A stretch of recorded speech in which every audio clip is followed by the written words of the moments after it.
Hey guys, Glenn here with another video. Just realized today that I have 100 subscriptions, 100 people somewhere around this world who care and believe what I have to say, and they're watching this right now. Maybe less than 100 people, but 100 people are caring and they want to hear what I have to say about the game. So that's really cool, really meaningful to me. And it just goes to show that what I say, what I have to say, isn't complete garbage. So, really appreciate you guys for watching. And I hope I can create better content, better videos in the future for you guys to check out and learn something from. So, yeah, thank you on that. And I'll get to the video topic of today is going to be sort of what's to come in Supercell and what's happening with Supercell currently.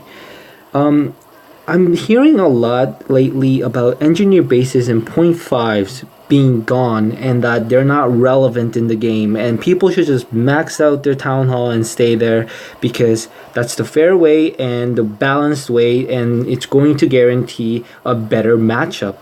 Now, I do agree to a certain degree, but I don't completely agree with that statement. I do believe that engineer bases and point fives are very real, and I'll try to prove to you why and why point 0.5 bases, engineer bases, are not going to go away for a very long time. It's not going to die or fade out completely. And here's why. Supercell is trying to their best to fix the weight in terms of offense and defense, especially the Town 11s are engineered to the max, where they have max offense but completely ignore defense. They're trying to get rid of that so that in a war matchup scenario, even though they have those kind of bases, they're still given the task of trying to 3-star Inferno bases and more Eagle bases, so basically more defense heavy clans, so that they don't have this huge advantage of just basically 3-starring every single base on the opposing roster. That has been fixed to a certain degree just because they probably boosted up the weight of the defense. Wait, defense? No, offense. So offense is being considered more. But here's the problem. Put yourself in Supercell's shoes for once. Think about it like this. This is what Supercell is dealing with. In a war matchup, a defense and offense weights are considered for a war matchup, but they will just never be able to create a perfect match system. And here's why. Because you're not going to match town hall for town hall. You're not going to do offense to offense, defense to defense matchups. Because if you were to do that, we would be waiting hours and hours, maybe for days, to match a clan like that, who have the exact same war roster as you, which is why there's a bit of a wiggle room in terms of how the matchmaking works. So one clan is always probably going to have one or two more Town 11s or 10s, but they sacrifice defense or they sacrifice the offense, and the other opposing team balances out that offense-defense difference. And that is where the matchup is being placed at. Now, considering that a weight of your defense and offense of the whole roster is being considered in a matchup, think about this.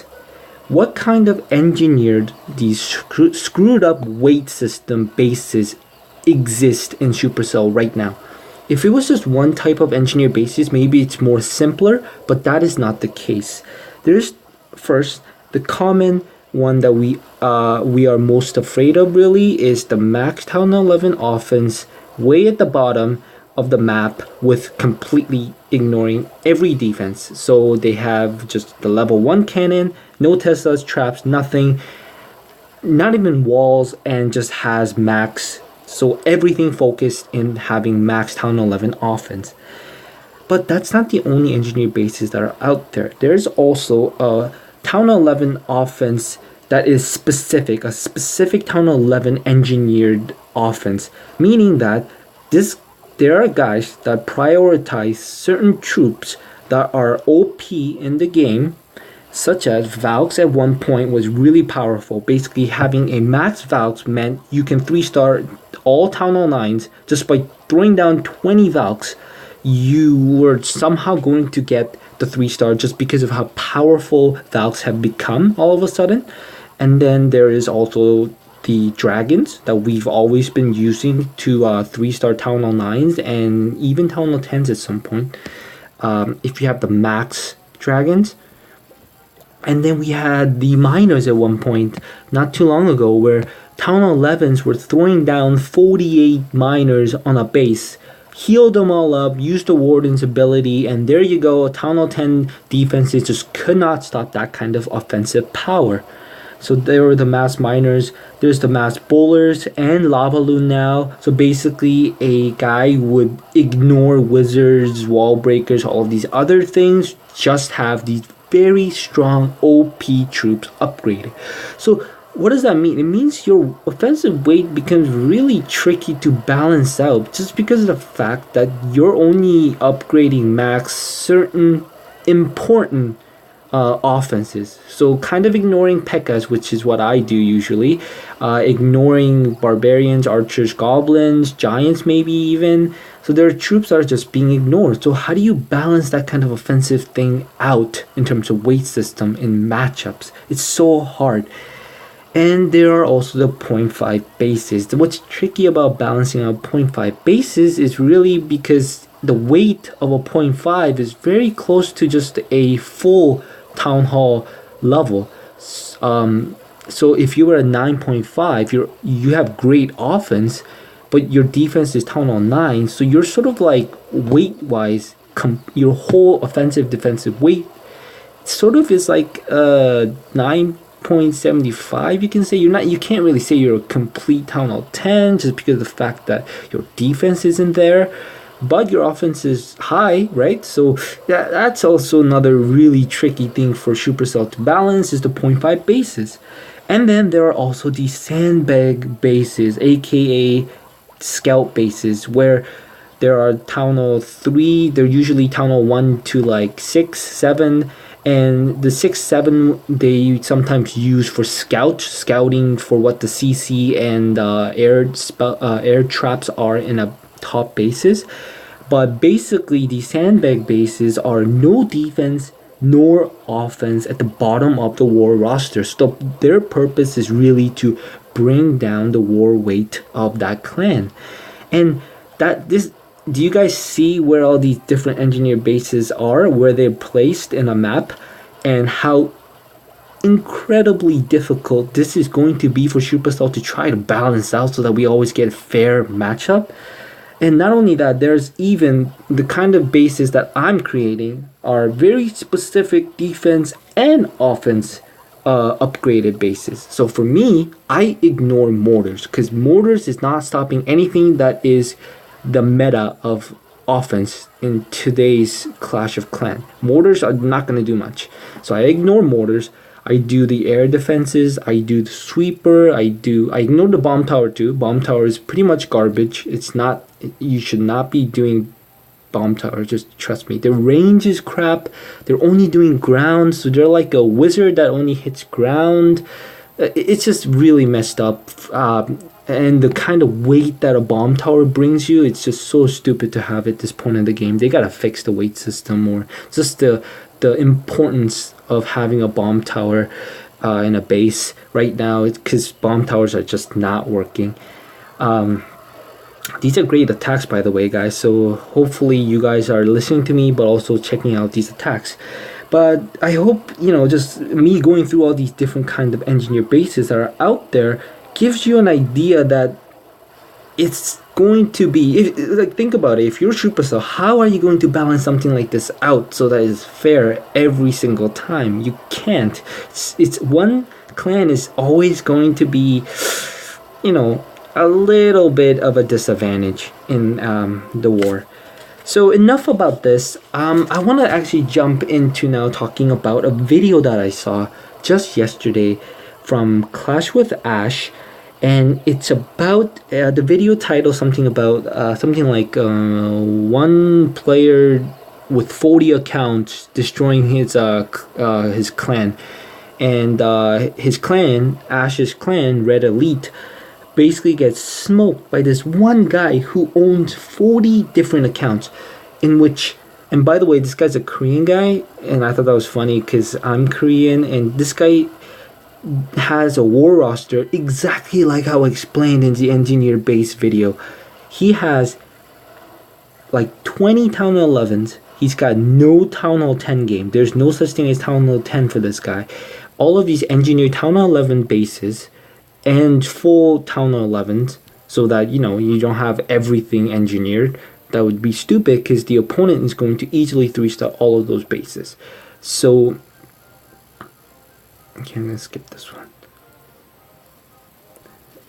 So this guy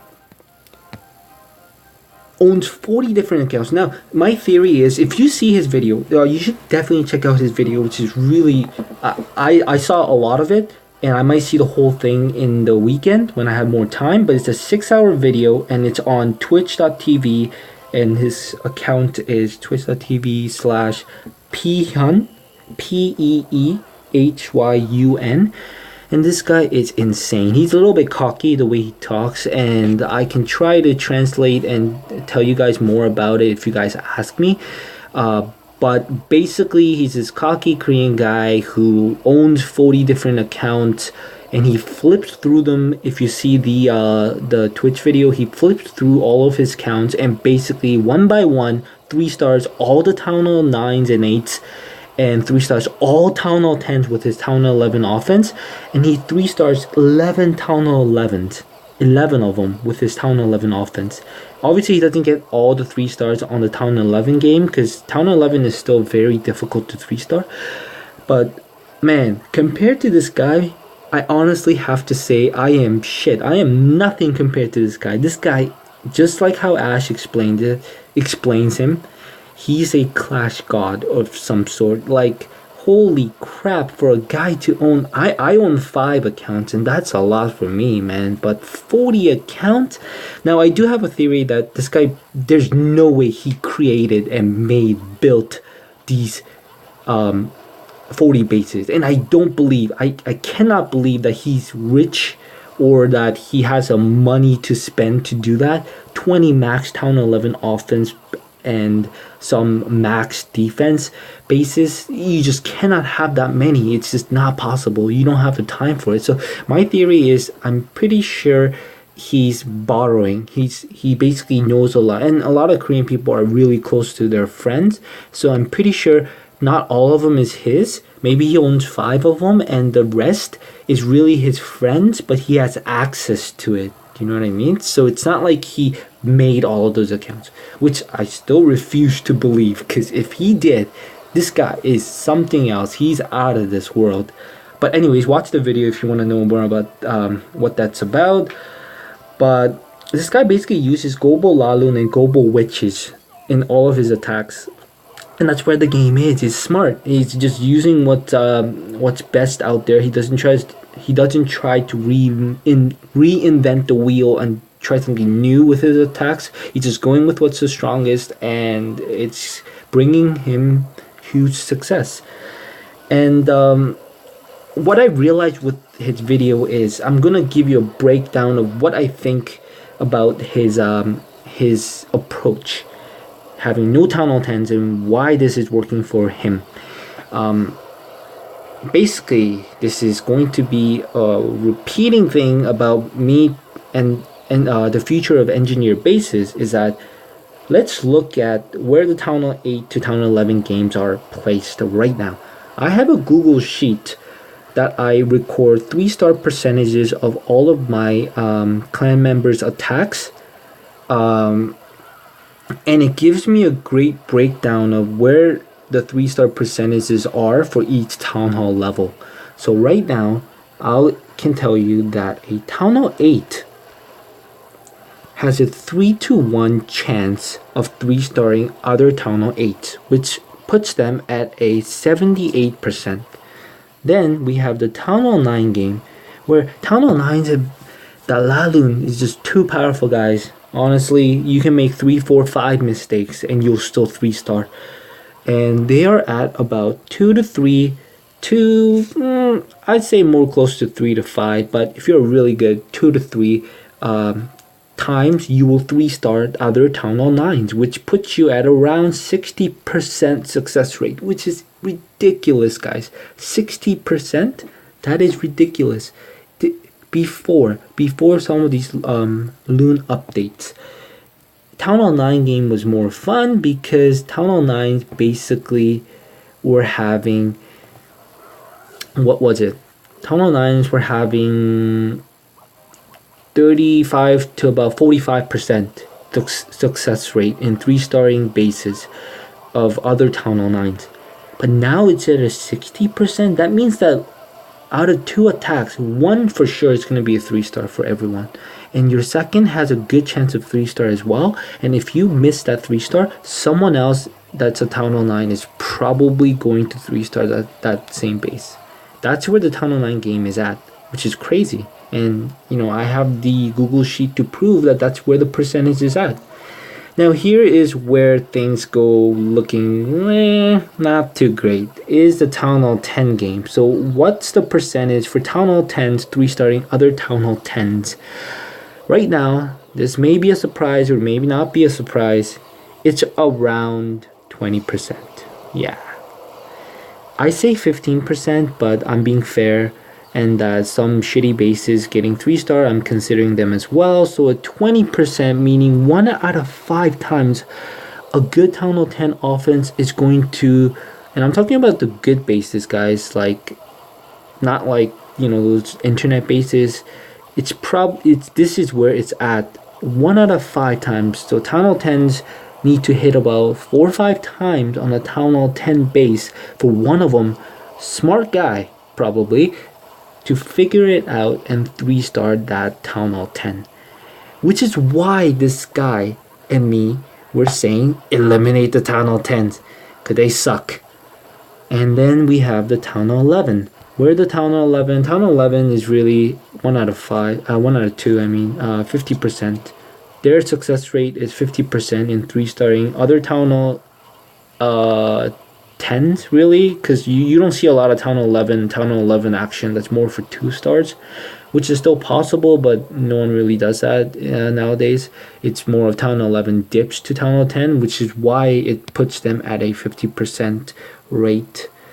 So that's where it is. A Town Hall 11, 50 to 60% success rate in 3-starring bases. And that's why I ask, guys, if you're in Town Hall 10, just go to Town Hall 11.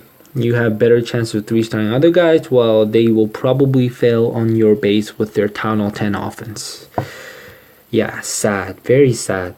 I will end this video with just a final note. It seems like everyone's talking about this ship thing that's coming to this game. The ship being like this new game mode. I think everyone should look forward to it. I'm looking forward to it. It's going to come sometime soon in the next following weeks. And I hope it presents something new for me to pay attention to and look at. And that will be it for this video. This one was a bit long. Sorry, guys. I did do a lot of research and narrow this thing down, but I couldn't get it within 15 minutes, which was what I was hoping for. But hope this video was meaningful or helpful or useful. And I'll see you guys in the next one. Make me proud, guys.